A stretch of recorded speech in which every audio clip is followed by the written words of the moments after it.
Olá pessoal, vamos lá para a nossa aula 3 falando a respeito do jejum intermitente, tá? Nesse momento dessa aula, mais uma das questões que a gente vai trabalhar no desafio 29 é com relação à adoção de um protocolo de jejum intermitente. O que seria o jejum intermitente? Jejum é o ato de deixar de se abster de qualquer caloria, né? Durante o jejum, a gente pode ingerir água, a gente pode ingerir chás, café, desde que não estejam adoçados e nem sendo utilizado adoçantes, né? Você vai tomar café, vai tomar chás, simplesmente com a infusão. Durante o jejum, então a gente evita consumir qualquer caloria. Existe ali alguns autores que colocam que se você, por exemplo, tomar café com óleo de coco, você ainda continua em jejum. Eu particularmente acho mais prudente e mais produtivo que ao fazer o jejum você apenas se hidrate, usando água com gás, água saborizada. A água saborizada é, por exemplo, você pegar, cortar o limão em rodelas, colocar na água, mas sequer espremê-lo, né? Se você espremer o limão é uma fruta com baixo carboidrato, mas ainda assim existe ali alguma frutose que pode implicar na quebra do seu jejum. E por que o jejum vai ser uma ferramenta tão interessante durante o desafio 29?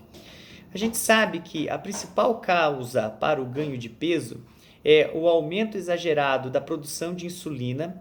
Então, alimentos como, por exemplo, carboidratos de alto índice glicêmico, açúcar, farinha de trigo, ele eleva muito a produção de insulina no seu corpo.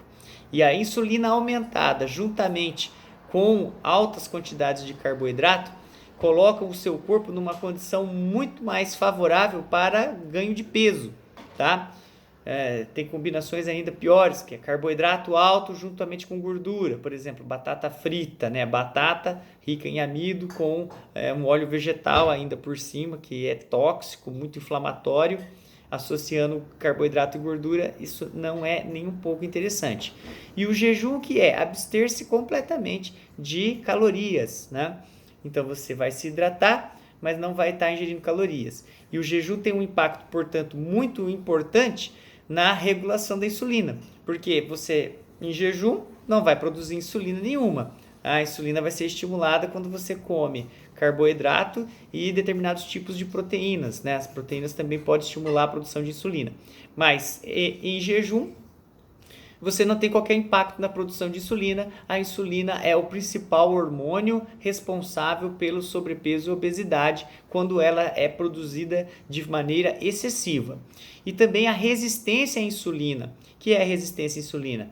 É quando o corpo vai se acostumando com as altas quantidades de insulina que são produzidas e torna o corpo mais resistente à ação da insulina, que é um hormônio que permite que o açúcar entre no músculo, entre nos tecidos, né? Então, quando você faz você faz o jejum regula a produção de insulina, e regula também a sensibilidade à insulina, tornando o seu corpo mais sensível aos carboidratos, a absorver os carboidratos no tecido muscular, por exemplo, mantendo a glicemia no sangue mais estabilizada.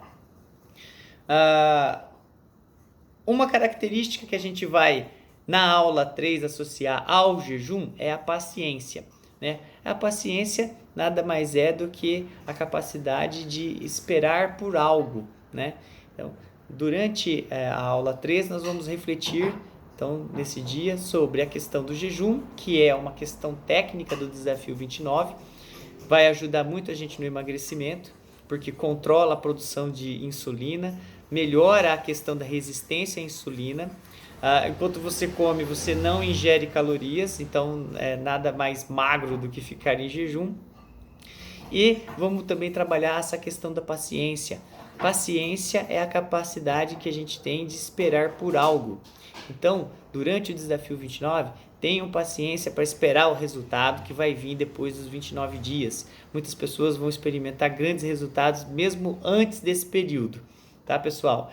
Então, essa foi a nossa aula 3, a adoção do jejum intermitente, que é ficar aí, no nosso caso, nós vamos usar o protocolo de 16 horas, que é, por exemplo, ficar sem se alimentar da janta, se você encerrou ela às 8 da noite, aí você só vai comer novamente ao meio-dia, tá? Fiquem atentos para essas aulas, porque elas vão nortear vocês durante o Desafio 29. E nós vamos estar utilizando o YouTube, o Instagram e o WhatsApp para orientar todos vocês que participam do grupo com a gente. Valeu, pessoal, um abraço e até a próxima!